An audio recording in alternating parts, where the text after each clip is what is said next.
విశాఖపట్నంలో వీధుల్లో తిరుగుతా ఉంటే తిరగకూడదని ఆయన హోటల్లో కట్టడి చేసే పరిస్థితికి వచ్చారు. కడాన అహంభావం ఎంతవరకు వెళ్ళిందంటే సినీ ప్రముఖులు కూడా శాసించే పరిస్థితికి వెళ్లారు. సినిమా టికెట్ల పేరుతో మహానటుడు చిరంజీవిని, మహాదర్శకుడు రాజమౌళిని అవమానించే స్టేజ్కి వెళ్లారు. నేను బాధపడ్డా, చాలా వరకు నొచ్చుకున్నా. జీవితంలో ఇలాంటి జరగకూడదు అనుకున్నా, అలాంటి జరిగే పరిస్థితి వచ్చింది. అందుకే నేను మిమ్మల్ని అందరినీ ఒకే విషయం అడుగుతున్నా. వై నాట్ 175 అంటున్నాడు జగన్. మేము అడుగుతున్నాం, ఏమి పొడిచావని నీకు ఓటేయాలి. వై నాట్ 75 కాదు, వై నాట్ జాబ్ క్యాలెండర్?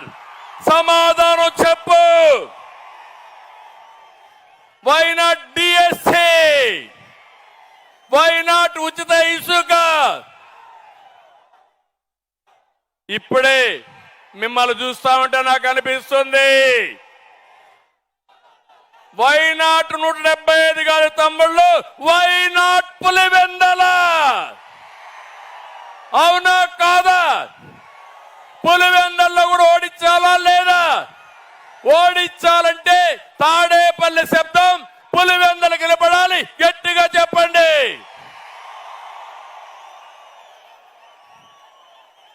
నేను ఒకటే చెప్తున్నా, ఇవన్నీ వదిలిపెట్టు జగన్మోహన్ రెడ్డి.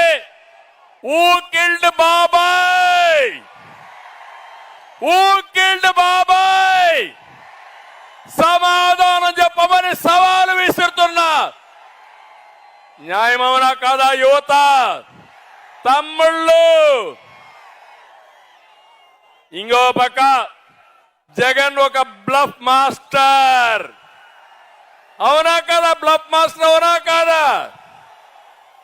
మామూలుగా బ్లఫ్ మాస్టర్ అంటే అబద్ధాలు పదే పదే చెప్పడం, రెండో చేయని పనుల్ని చేసినట్టు చెప్పుకోవడం.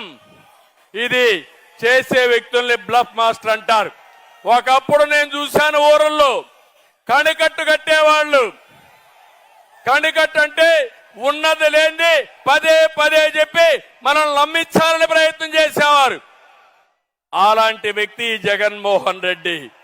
నేను అడుగుతున్నా, 25 మంది ఎంపీలు ఇస్తే ప్రత్యేక హోదా తెస్తా అన్నావు, తెచ్చారా అని అడుగుతున్నా.